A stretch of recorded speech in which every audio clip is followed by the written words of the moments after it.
Olá! Vamos falar de um tema que, olha, é um verdadeiro divisor de águas nos concursos da FGV, principalmente para quem está de olho na Alero: controle de constitucionalidade. É um campo minado, sabe? Onde muito candidato bom acaba tropeçando. Mas, nesta análise, a gente vai mapear cada uma dessas armadilhas e entregar as ferramentas para desativar todas, uma por uma. Bora começar? E é importante dizer, toda a análise que a gente vai fazer aqui parte do estudo aprofundado do professor pós-doutor Marcelo Lessa. A gente vai seguir o raciocínio estratégico dele não só para entender a matéria, mas para entrar na mente da banca examinadora. Esse aqui é o nosso roteiro de batalha. A gente começa com um mapa geral do controle, depois mergulha nos fundamentos teóricos. Aí a gente vai para o confronto direto, sabe? A norma contra as pegadinhas da banca. Depois, a gente consolida tudo numa revisão de ouro e fecha com a estratégia final para aprovação. Antes de pular de cabeça nas regras, vamos entender o palco. Imagina a Constituição como a rainha num tabuleiro de xadrez. Nenhuma outra peça, nenhuma lei, pode se mover de um jeito que coloque a rainha em xeque. O controle de constitucionalidade, então, é o conjunto de regras que garante essa proteção. E é exatamente isso que a FGV testa, se a gente entende a lógica por trás do jogo e não só o nome das peças. Ok, com o palco montado, chegou a hora de construir o nosso arsenal. Esses fundamentos são a base para a gente conseguir identificar e desarmar qualquer armadilha. O ponto de partida é entender as diferentes formas que uma norma pode ser, digamos, incompatível com a Constituição. Basicamente, a inconstitucionalidade pode acontecer de duas maneiras. A primeira é por ação.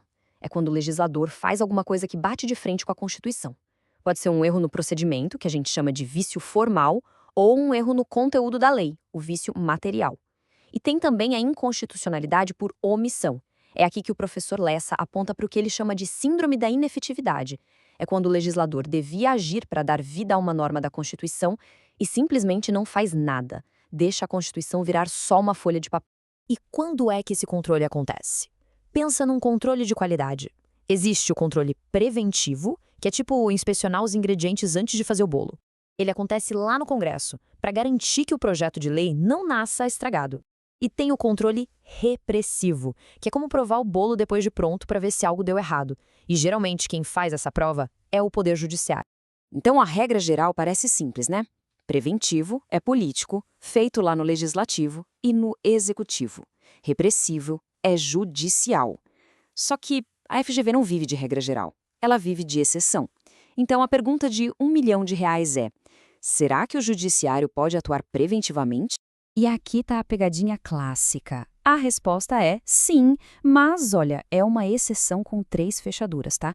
Só acontece via mandado de segurança, só pode ser iniciado por um parlamentar e o objetivo é proteger o direito do próprio parlamentar a um processo legislativo correto, não o conteúdo da lei em si.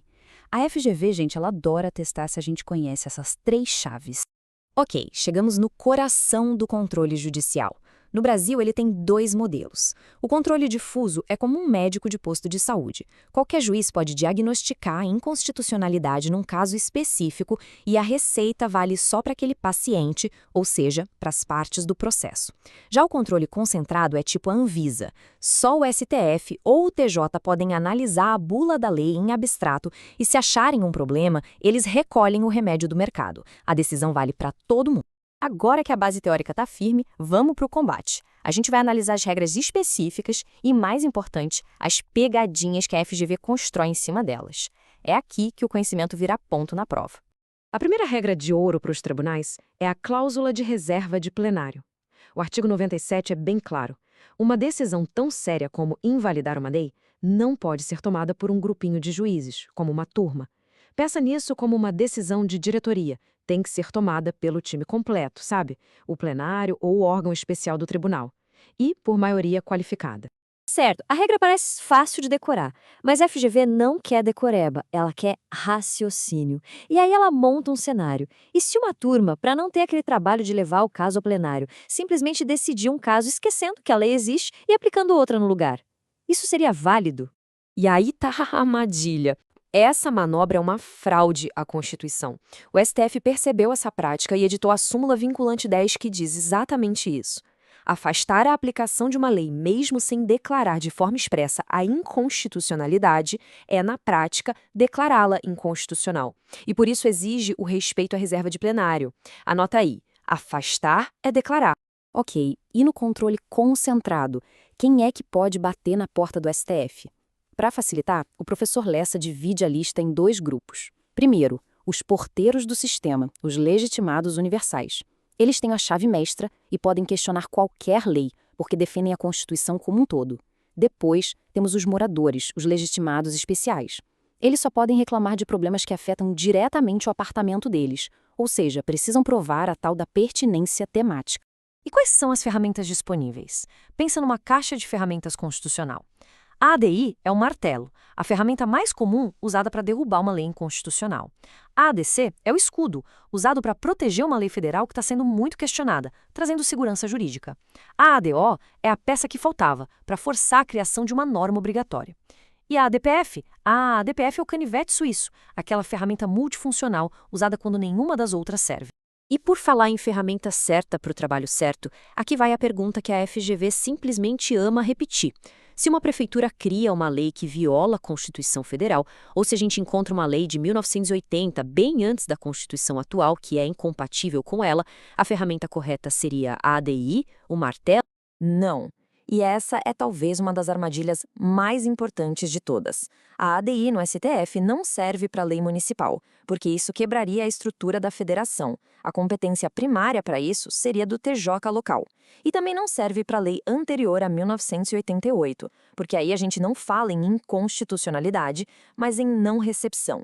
Para esses 2 casos, o nosso canivete suíço, a ADPF, é a única ferramenta que cabe, justamente por esse caráter subsidiário dela. Agora, imagina a seguinte situação. O STF declara uma lei inconstitucional. A regra é que essa decisão retroaja, como se a lei nunca tivesse existido. Mas, e se essa lei está em vigor há 20 anos, criando um monte de situações jurídicas? Anula tudo geraria um caos social, uma baita insegurança jurídica. Para evitar isso, existe a tal da modulação dos efeitos. E para fazer essa modulação, ou seja, para decidir que a decisão só vai valer dali para frente, ou de alguma outra forma específica, o STF precisa de um quórum super qualificado, o voto de 2/3 dos seus membros, ou seja, 8 dos 11 ministros.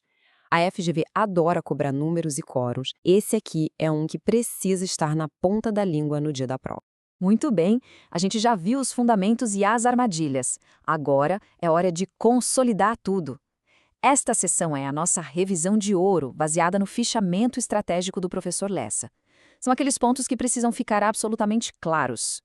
Vamos para a revisão relâmpago. Inconstitucionalidade pode ser por ação ou por omissão.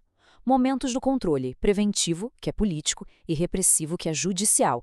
Sistema difuso, qualquer juiz pode fazer, no caso concreto, e o efeito da decisão é só no entre as partes.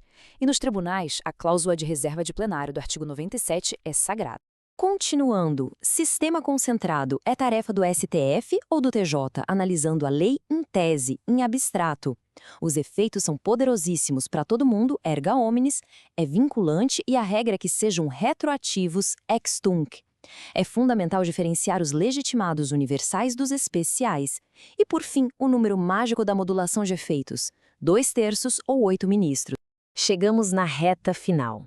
E aqui está a estratégia para transformar todo esse conhecimento em acertos na prova. É o resumo do resumo, o mantra para levar até o dia do exame.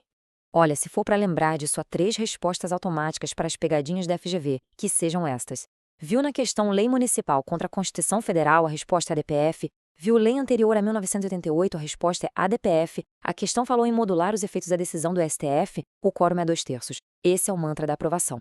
E, para fechar, uma reflexão poderosa do professor Marcelo Lessa.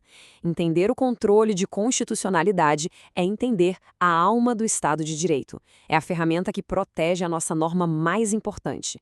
Dominar esse tema não é só um passo para a aprovação, é a preparação para ser um excelente profissional na advocacia da Assembleia Legislativa.